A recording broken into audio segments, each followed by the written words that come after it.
bagaimana dengan rancangan undang-undang radio televisi Republik Indonesia? Ada beberapa ide isu penting bahwa nanti mesti ada audit dulu pada lembaga yang sudah ada, TVRI dan RRI. Mereka ini punya banyak perangkat, punya banyak SDM dan sebagainya, ini mesti diaudit. Ini mungkin akan jadi isu tersendiri. Kemudian bagaimana lembaga penyiaran publik ini menjadi independen gitu ya. Independen itu selama ini TVRI itu kemudian dipakai oleh pemerintah yang berkuasa.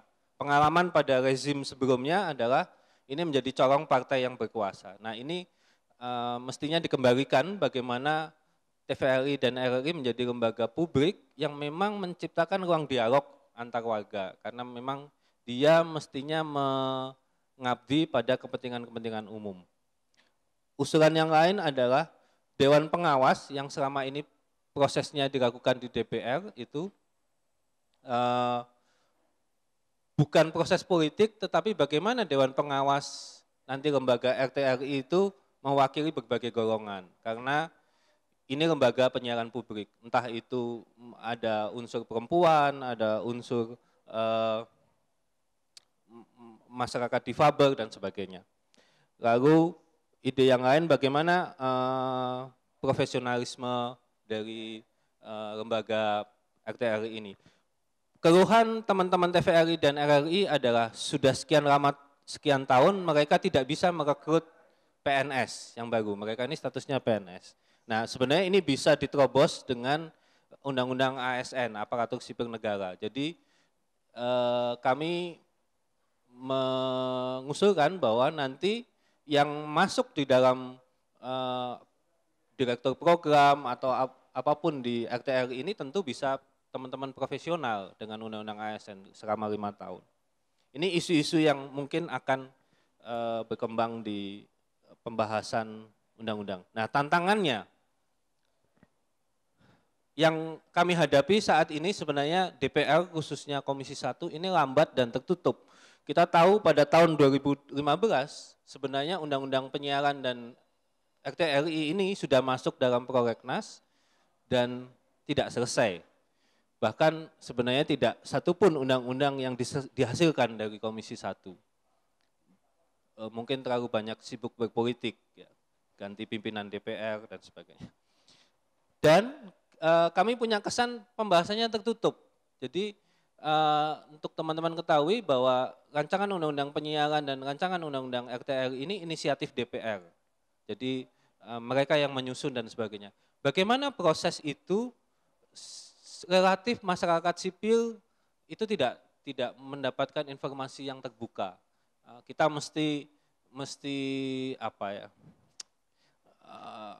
Mesti ketuk pintu, mesti tanya sana sini dan sebagainya. Tapi proses apa yang sedang terjadi di dalam ini tidak terbuka. Nah, ini yang kita sayangkan bagaimana kita mau mengatur penyiaran yang menyangkut hajat hidup orang banyak, tetapi prosesnya relatif tertutup.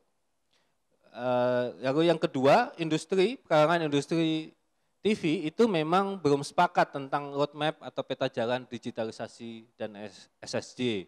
Tadi dicontohkan Bang Amir, beberapa televisi sudah melakukan SSJ seperti Net TV, Kompas TV, tetapi MNC kemudian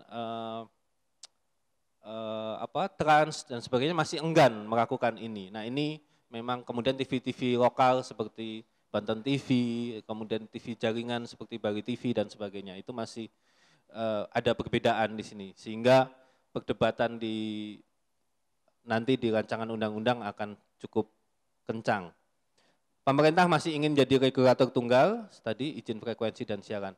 Nah yang terakhir adalah masyarakat sendiri belum paham bahwa frekuensi ini seperti minyak bumi gitu. Ini sebenarnya sumber daya alam milik negara yang mestinya digunakan untuk kesejahteraan orang banyak.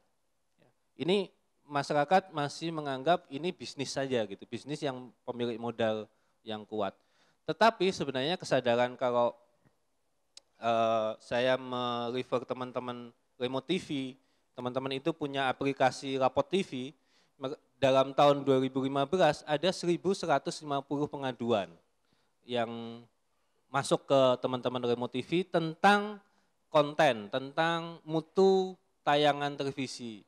Entah itu kekerasan, entah itu mungkin tidak sesuai dengan nilai-nilai kesantunan, kesopanan dan sebagainya. Tetapi setidaknya masyarakat sebenarnya sudah bisa kritis gitu ya terhadap ini tayangannya tidak mutu nih, tidak sesuai yang kami inginkan gitu.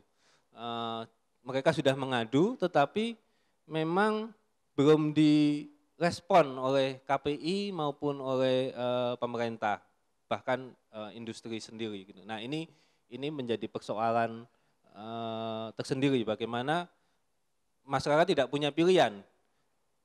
Teman-teman CIPG juga sudah pernah melakukan penelitian bagaimana yang saya ingat di Flores, ya mereka tidak punya pilihan, yang mesti ditonton adalah budaya orang Jakarta gitu ya. Anak-anak kecil yang maki-maki gitu, yang mempermainkan gurunya dan sebagainya. Nah ini persoalan tapi ya hiburannya hanya TV, hanya itu saja. Nah ini saya kira isu-isu yang mungkin penting dibahas dalam pembahasan Undang-Undang Penyiaran dan RTRI.